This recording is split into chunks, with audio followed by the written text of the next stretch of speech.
Chidinma watched the bandits drag her little sister into the forest. She couldn't move, couldn't scream. The gun against her head made sure of that. This wasn't supposed to happen.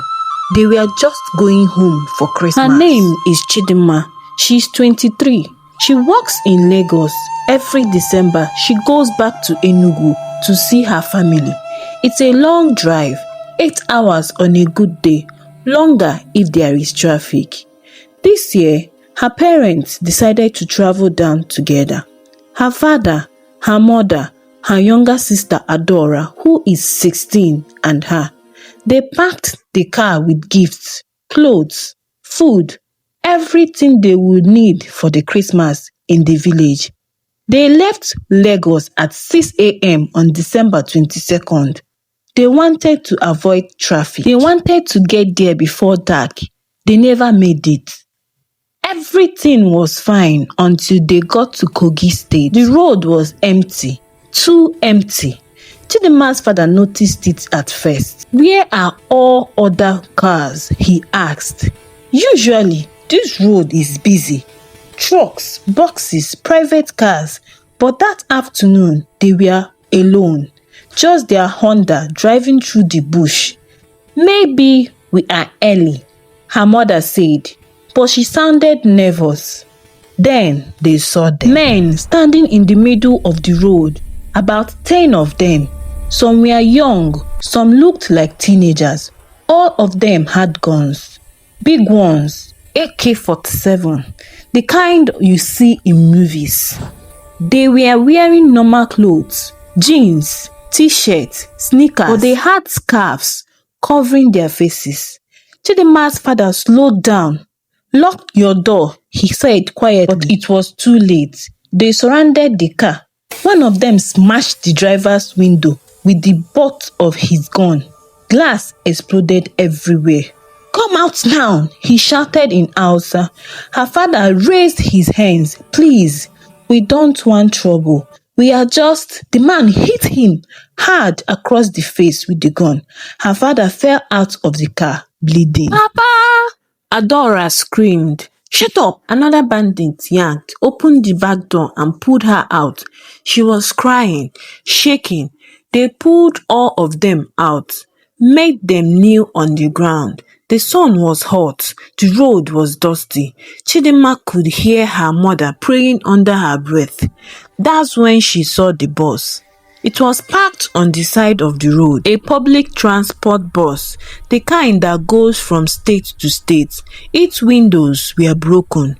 The door was open and the people were coming out one by one, hands on their head. About 15 passengers, men, women, one pregnant woman and a young lady in NYSC uniform, a COP member. She looked terrified. Her white shirt was dirty. Her face was streaked with tears. The bandits made them kneel next to Chidinma's family. If you want to leave, you will cooperate, the leader said. He was tall, thin, maybe 25. His English was good. We will call your families. They will pay. You will go home. Simple. Please, Chidinma's father said. His mouth was bleeding. I don't have much money. Just let my family go. Take me. Take the car. Take everything. The leader laughed. We will take everything and we will take you too. They took their phones, their bags, her mother's jewelry, everything. Then they made them walk. They walked for hours into the bush, deep into the forest. No road, no path, just trees and grass and rocks. The pregnant woman couldn't keep up. She kept stopping, breathing hard, holding her stomach. Please, she begged. I can't. I need to rest. One of the bandits kicked her. She fell, started crying. Get up, he shouted. The corpse member helped her up. Please, she's pregnant. Can't you see? The bandit pointed his gun at her. You want to join her on the ground? The corpse member went quiet.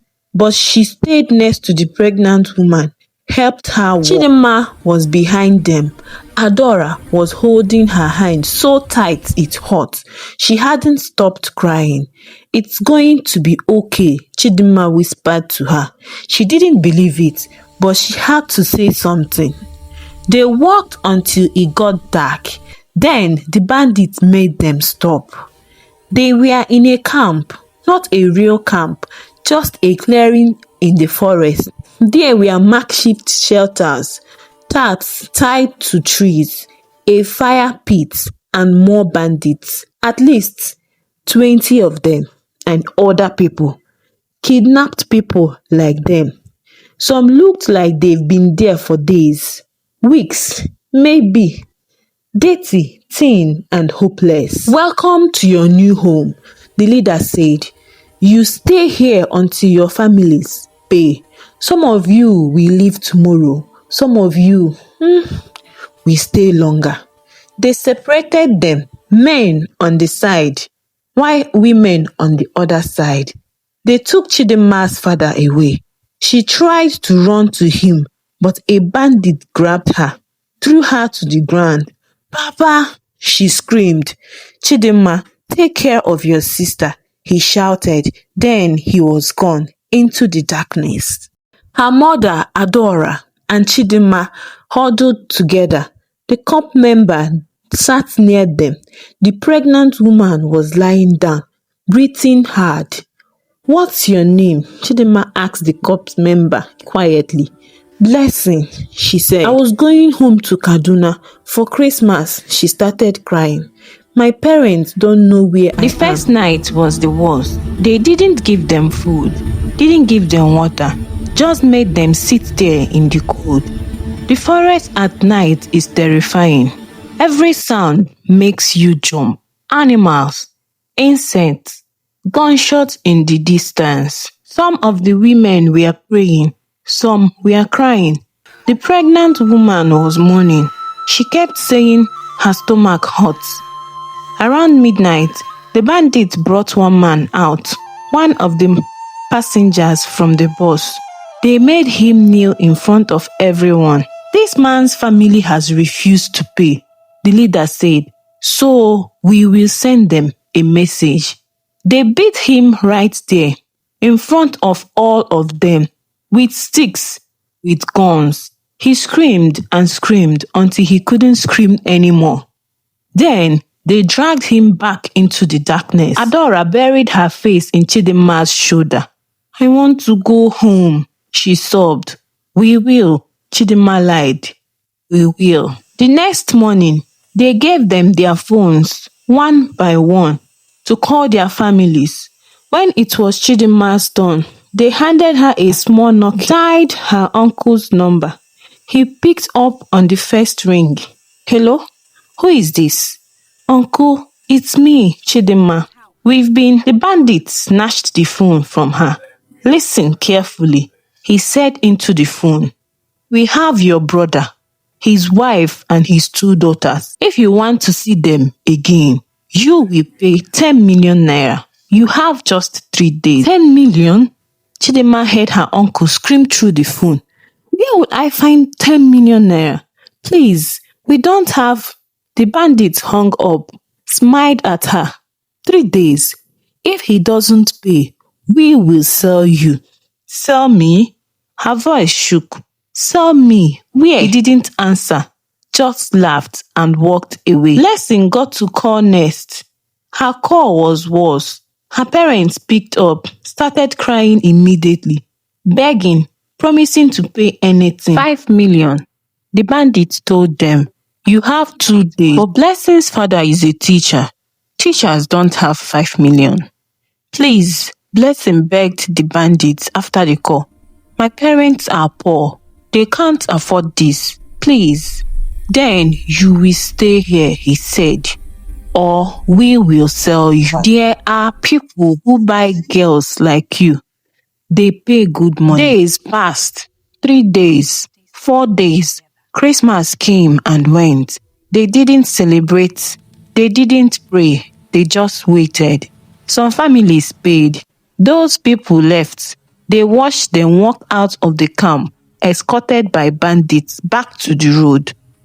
But most families couldn't pay. The ransoms were too high. 10 million, 5 million, 20. Nobody has that kind of money. Not regular people. So they stayed. The pregnant woman got worse. She started bleeding, screaming in pain. They begged the bandits to take her to the hospital. They refused. If her family pays, we will take her to the hospital, the leader said. Her family paid the next day. 3 million naira, everything they had. They took her away. The captives never saw her again. They don't know if she survived. On the 7th day, something terrible happened. One of the bandits came to the women's side. Young guy, maybe 19. He looked at Blessing, pointed at her. You, come. No, she said. Her voice was shaking. Please, no. I said come. He grabbed her arm, started dragging her away. She screamed, fought, kicked. Chidima's mother stood up. Leave her alone. She's just a child. The bandit turned, slapped her mother so hard she fell. Mama, Adora screamed. Chidima tried to help her mother up, but another bandit pushed her down, put his boot on her back, pressed until she couldn't breathe. They dragged Blessing into one of the shelters. They heard her screaming for a long time. When they brought her back an hour later, she wasn't crying anymore. She wasn't talking. She just sat there, staring at nothing.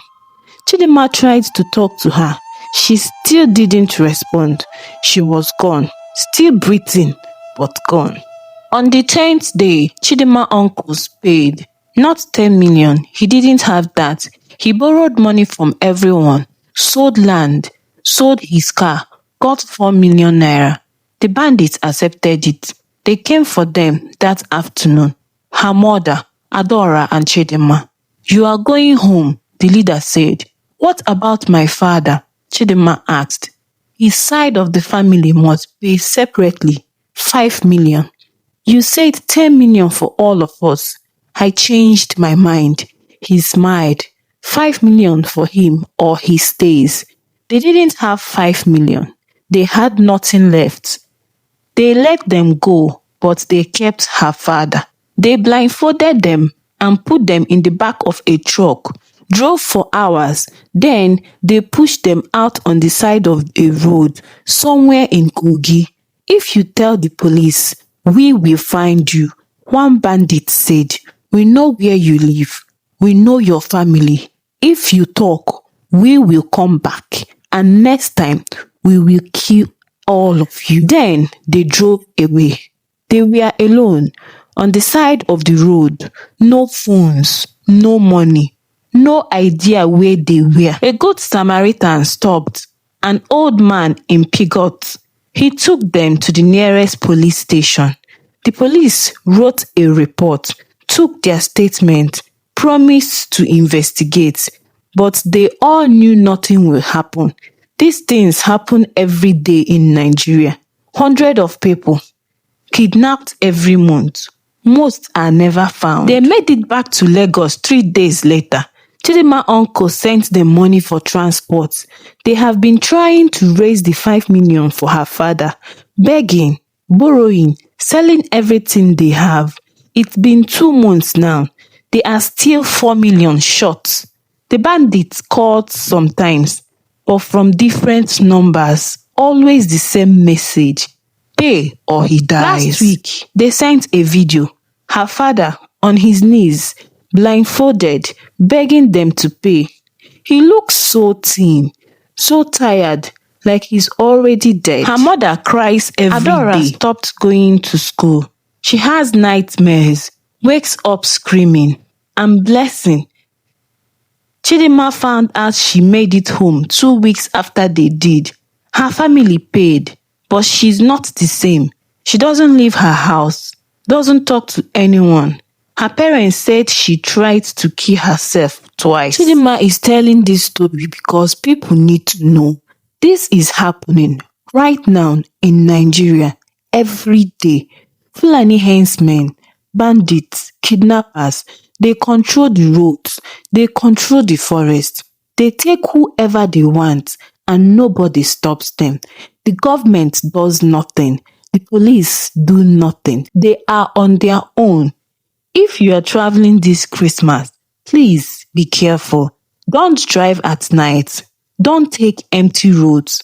Don't think it can't happen to you, because it can. It happened to them, and her father is still out there, somewhere in that forest, waiting for them to save him. But they can't. They don't have the money, and she doesn't know if they will ever see him again. The end. This is not just a story. This is a warning of the things currently happening in a country right now.